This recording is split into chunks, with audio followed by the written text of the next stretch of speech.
Welcome to Donmar TV News Channel. Finally, no?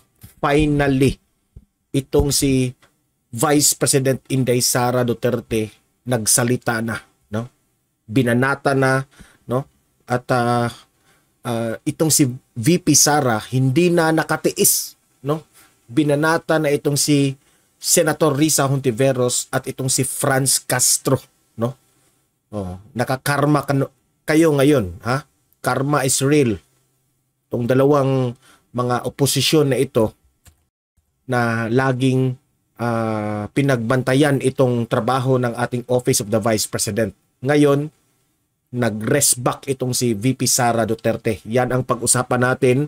Ipapakita ko yung balita na yan at magre-react tayo sa mga sinasabi ni Vice President. Okay? Pero bago ang lahat, help me na i-like at i-share tong video natin para kakalat ito sa taong bayan, guys. And also, guys, follow, subscribe Donmar TV sa Facebook at sa YouTube para lagi kayong updated sa mga balita na kagaya nito. Okay? So una, ipapakita ko itong video na ito. Pagkatapos, magre-react tayo sa statement ni Vice President Inday Sara Duterte. Okay? Let's play the video. Muling binanata ni Vice President at Department of Education Secretary Sara Duterte ang mga grupong tumutuligsa sa panukalang confidential funds para sa Office of the Vice President at DepEd. Sa isang opisyal na pahayag, direktang pinangalanan ni VP Sara sina ACT Teachers Party List Representative Franz Castro at Senator Risa Hontiveros sa pagkwestiyon ng mga ito sa hinihinging confidential funds ng OVP at DepEd. Ayon kay VP Duterte, hanggang sa ngayon ay wala pa rin namang nailalabas na ebidensya ang mga ito upang patunayan ang kanilang mga aligasyon. Kaugnay nito, pinasalamatan naman ni VP Sara si President Ferdinand Marcos Jr. at iba pang mga opisyal sa ilalim ng PBBM administration sa pagsuporta at pagpapaliwanag ng mga ito upang kontrahin ang kasinungalingan ng mga grupong tumutuligsa laban sa confidential funds ng OVP at DepEd. Ito ngayon ang kumakalat na balita, ha? Itong statement ni VP Sara. Baka akala ninyo, Risa Hontiveros at itong si Franz Castro, na tahimik lang itong aming vice presidente. Yan kapag magalit, yan kapag mapuno yan, ay watch out kayo. No, baka hindi nyo kilala ito. Ha? Mas matapang pa ito sa tatay, Risa Hontiveros, Franz Castro. Isipin nyo yan, mas matapang pa ito sa tatay. Yan, nananahimik lang yung ating vice presidente. Kayo lagi kayong tinitira na itong vice presidente ng Pilipinas. Ha?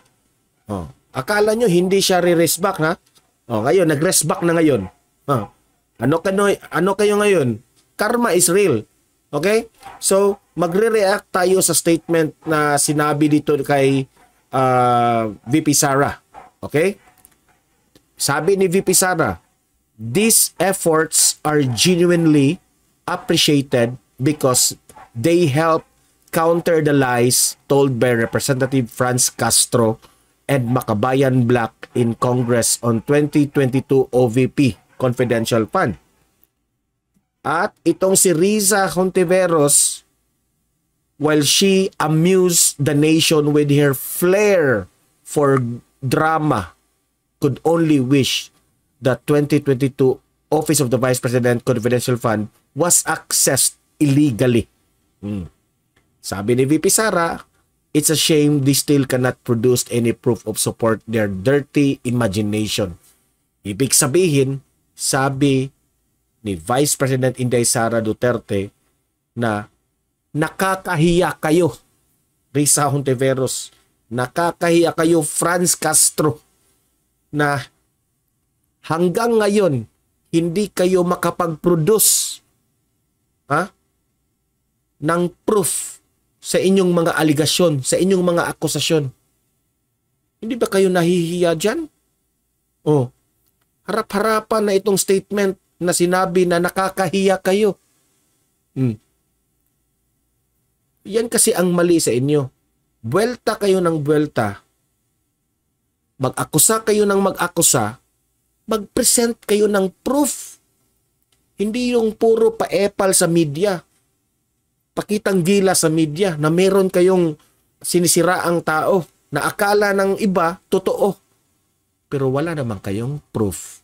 Paano na yan? Maglatag kayo ng ebidensya. Kasi gusto nyo ma-impeach eh. Di ba? Yan naman ang gusto nyo. Yung isa pa yung si Drilon eh.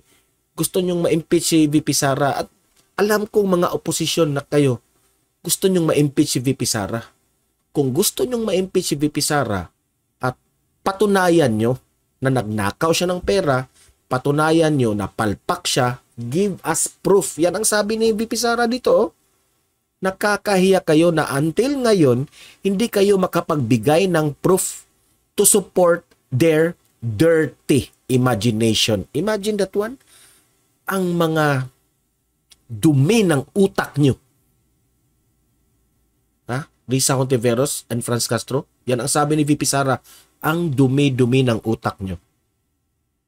Nagpapasalamat itong si Vice President Inday Sara Duterte sa Congress, sa kanyang mga kaalyado. Sabi niya dito, nagpapasalamat siya dahil sinuportahan siya dito sa kanyang proposed budget. Okay? The dignity they gave, no? Ang kanyang tinutukoy dito ay itong mga oposisyon na itong mga si Risa at si Franz Castro.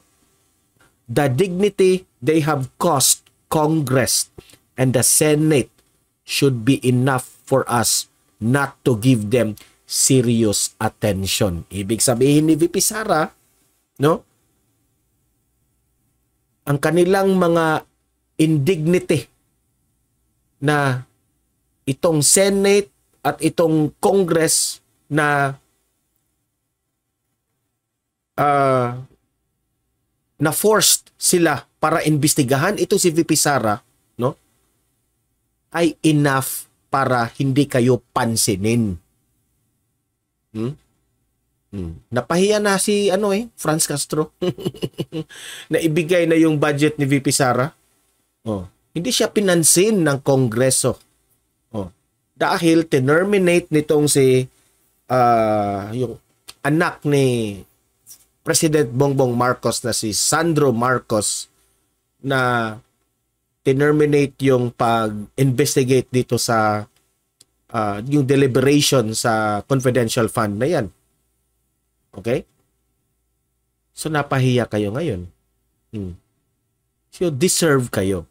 Huwag kayong magreklamo dahil lahat na ito ay dumaan sa tamang proseso. Okay? Wala nang magagawa si VP Sara. Si VP Sara ay gusto sanang magpaliwanag sa inyo. Kaso, sinira kaagad ang pinto ng Kongreso na wag nang i-investigate yan. Gusto pa sana ni VP Sara, sige, maglatag kayo ng inyong mga aligasyon dyan, akusasyon dyan. Sasagutin yan, VP Sara. Ngayon, sinagot na kayo, nagbigay na ng official statement. No, akala nyo, naggawa-gawa lang ako. Inday Sara Duterte's Facebook. Walang Vice President Inday Sara Duterte's Facebook profile. Nandun nakalatag yung kanyang official statement na nagpapasalamat siya dito kay Presidente Bongbong Marcos at sa lahat ng sumuporta sa Office of the Vice President. Sa kaalyado nila sa Congress at sa Senate. Again, the indignity na naibigay dito sa Congress, no? The indignity na napinsala nitong si Risa Hontiveros at si Franz Castro sa Congress at sa Senate ay tama na na hindi lang sila pinansin. Yan ang ibig sabihin ni Vice President Inday Sara Duterte. Nakakahiya kayo, Risa Hontiveros. Franz Castro, nakakahiya kayo. Sobra. It's very obvious na namumulitika kayo. Hindi pa nga nakapagalaw yung tao. Akusa kayo ka ng akusa. Yun kasi ang nyo eh. Yun kasi ang sablay sa inyong grupo eh. Kaya nga, hindi na nananalo yung mga makakakampi nyo. Kayo na lang ang natira. Kumbaga, I don't know if anong future nito sa politiko. Itong dalawang ito, no? Isa pa yan si Raulo Manuel.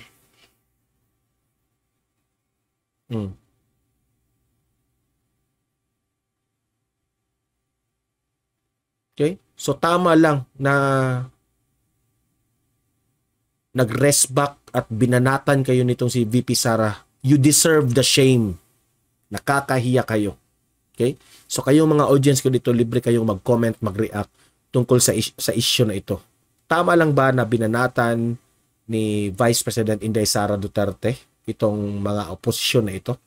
Tama ba ang statement ni Vice President Inday Sara Duterte? Mag-comment, mag-react, pag-usapan natin yan sa comment section. Okay? Guys, don't forget to like and share this video para kakalat ito sa taong bayan. I-subscribe, i-follow ang Donmar TV para lagi kayong updated sa mga balita na kagaya nito. Okay? Nag-brand out pa, pero may back up dito. See you in my next video. Have a great day. God bless inyo lahat.